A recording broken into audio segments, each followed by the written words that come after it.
Hi everyone, John here, and today on To The Garage I'm off out and about on a work trip and I just thought I'd have a chat with you.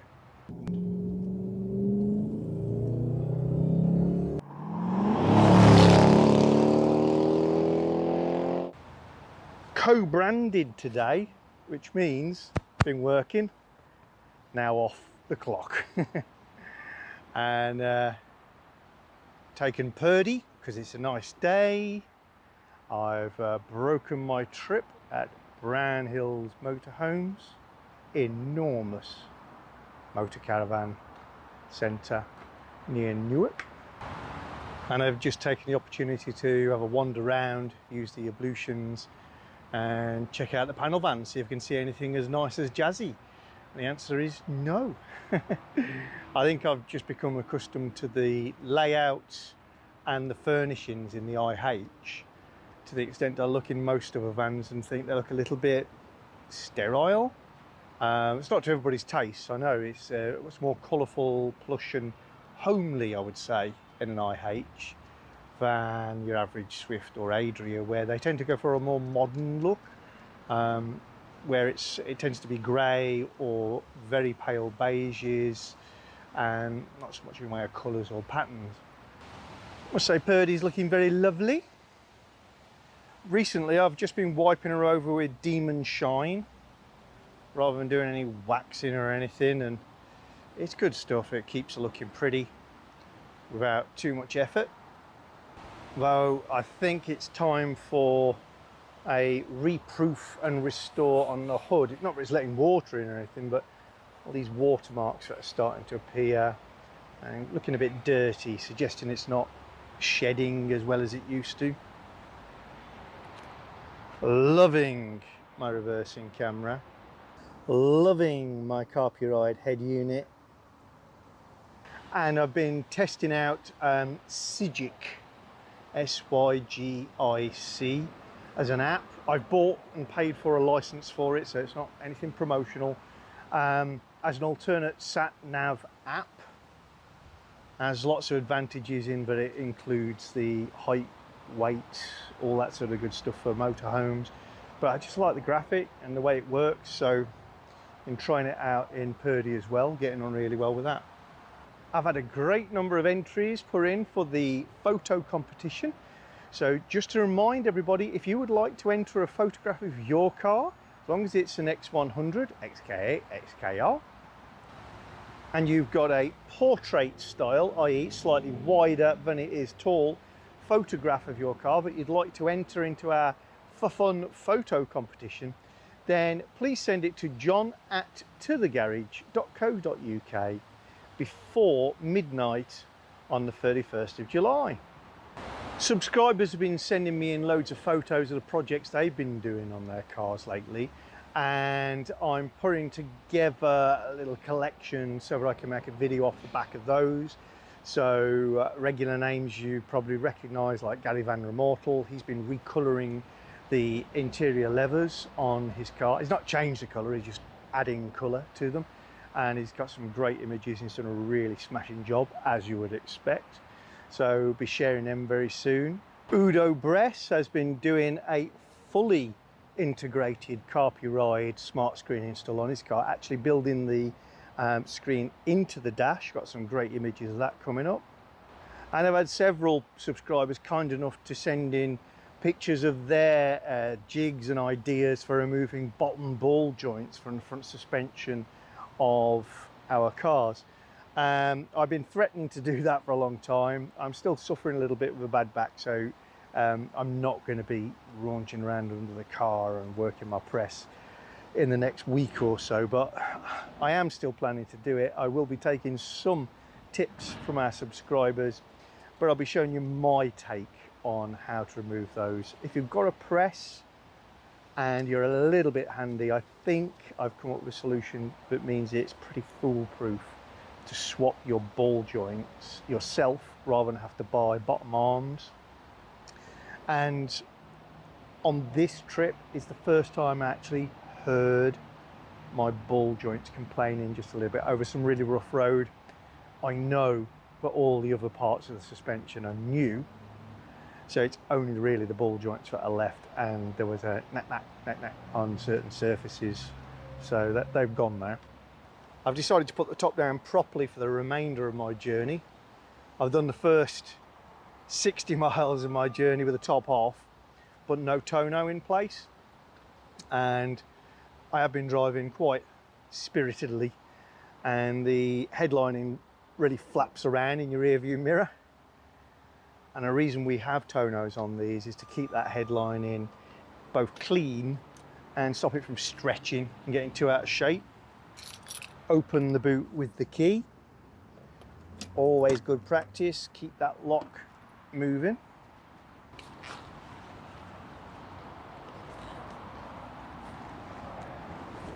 You always have to do a bit of fettling with a tonneau when you put it on, because making it fit nicely in that area doesn't seem to fall right unless you manipulate it and play around with it. I always put my tonneau inside the bodywork. Some people put it outside, but I think it's supposed to go inside and stops it from marring the finish. Because I have been struggling with my back a little lately, I've decided I've got to make advantage of it and do some videos that don't require me to be crawling around under the vehicle. And some subscribers have been sending in some suggestions, and that's great. If any of you have got suggestions for videos you would like to see, you know, give me a topic or a theme, then I'd be happy to hear them, and where possible I'll make those films, because if they interest you, they probably interest me if they're about XK8s anyway. Tangentially, a few people have said, can you show us how you make your videos, John? We're actually interested in how the films are put together, what software you use, how you go about it, editing, all that sort of thing. So yeah, I mean, it's an easy one for me to share, and it means I can do it at my desk rather than under the car. So I'll do that for you with pleasure. Also, I've been offered a very ergonomically sound desk chair for free by a company, and yeah, that'd be great. So that's coming my way, and I'll share what I really think of it with you guys. But given the issues I'm having, so it's a good one to think about. And you know, we're all getting older and creakier. I'll share that. Also, I dug out some stills I had of PJ, my previous XK8, which was a classic trimmed car.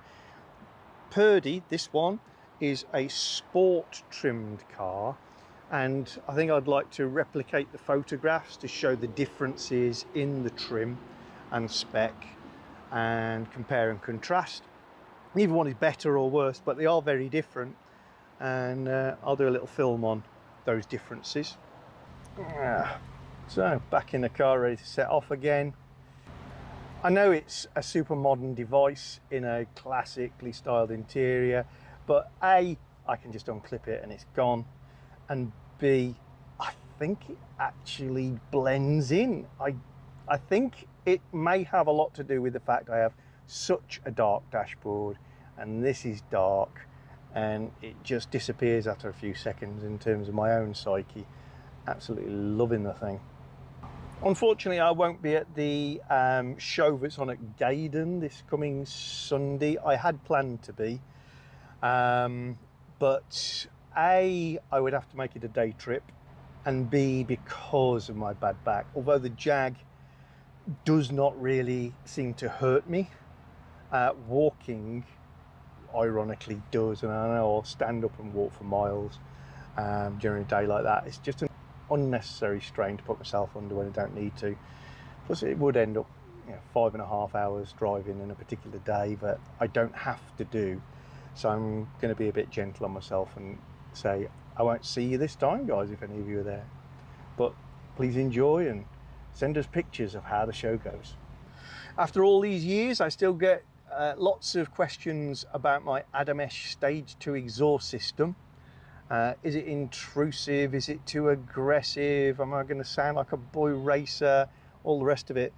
And I can only say you need to hear and experience it for yourself, because people's tolerance of noise is totally different.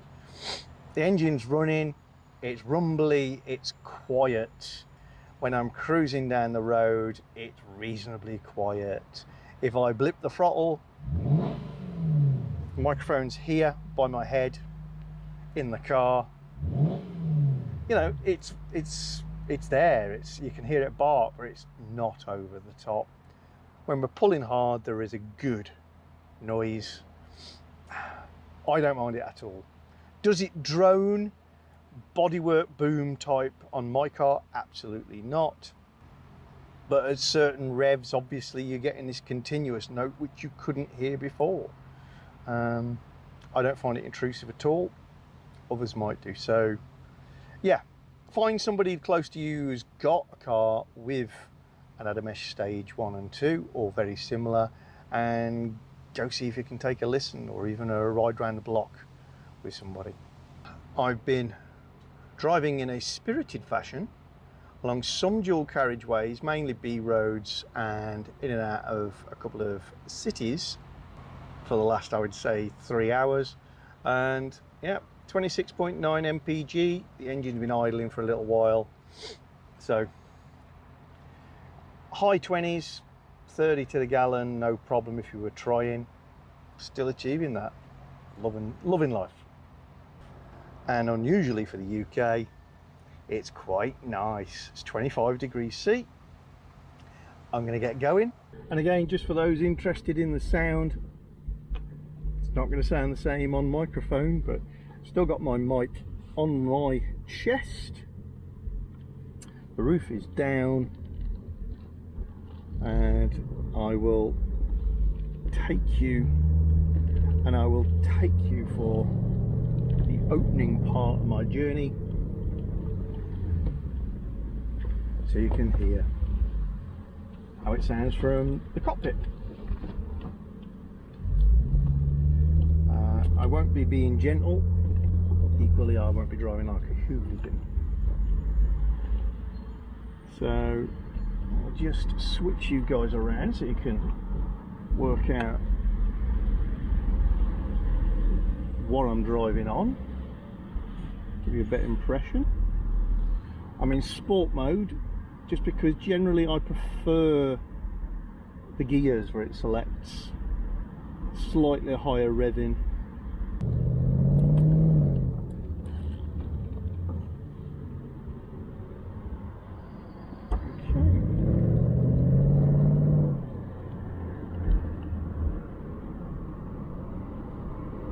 Some of what you're hearing obviously is road noise and noise of the vehicles around me.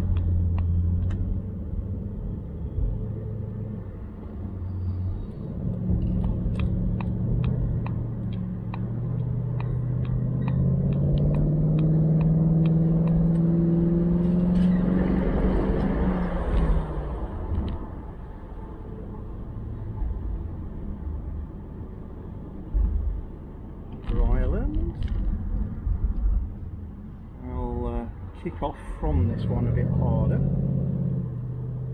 There's a bump round here, so I'm not going to hit it. There it is. Alright, kick down action.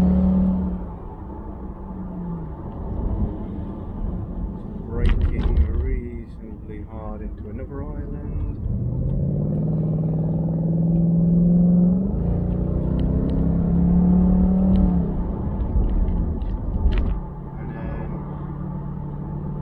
This is 60 miles an hour.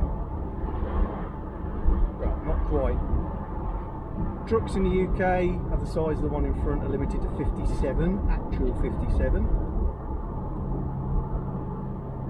So I indicated 60 is his 57.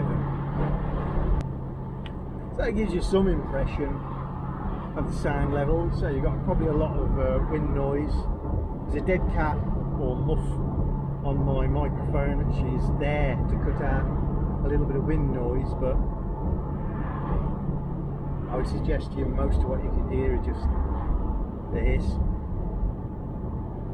Can't vouch for how the exhaust sounds in coupes or coupes.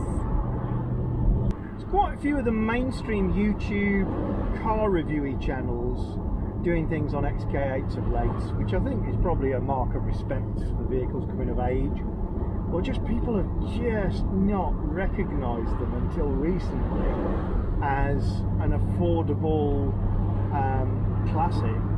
As soon as they get involved with them, they start to recognise just how brilliant they are. It's quite interesting to listen to those non-hardcore fans discussing the relative merits of the two shapes, coupe versus convertible. I've got to say I'm a bit ambivalent about it myself. I'd be really interested to know your thoughts, and obviously you may be biased because the car you have. I would honestly say that from some angles the coupe looks better.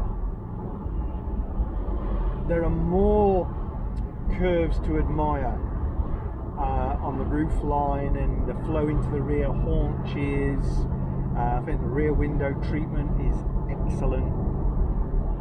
But of course the biggest problem with the coupe is you can't take the roof off, so for me it's kind of a moot point. I think it probably stems from my experience of sports cars and kit cars when I was younger. I wouldn't have dreamt of owning a sports car that wasn't convertible. For me, that was the epitome of a sports car. Simple, basic, out in the open, enjoying the fresh air, the view, the sounds, the smells was all part of it. And a coupe felt like a compromise. It's not quite a sports car. I do recognise the paradigm in that a closed top car will inherently be stiffer and therefore might be more dynamically able and give a more sporting performance edge to its ride and handling. But look at the nature of our cars. If you want to attract a weapon, you probably don't think of the XK8 first, despite it being very capable, because it's got that compliant ride.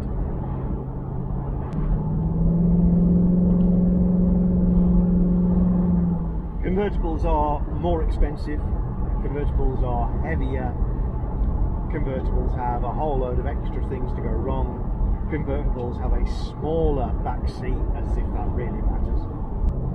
But I am choosing between supermodels, you know, they are all beautiful, and I always come down on the convertible side because the roof comes off rather than purely on looks. And I look forward to seeing all your comments.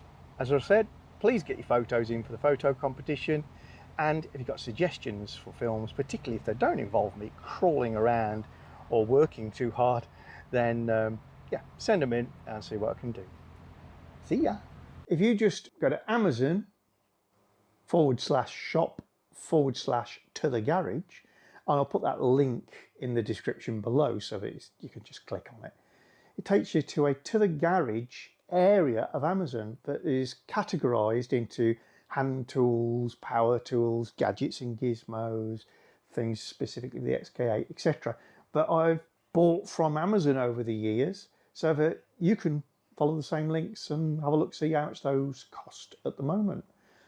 Nice little feature. Thank you, Amazon. If you're enjoying our channel, then don't forget to subscribe and click the little bell icon so you get notifications of new videos. And please give us a thumbs up or thumbs down, and you can share the videos. And below the video is always the area where you can comment and get involved with the chat.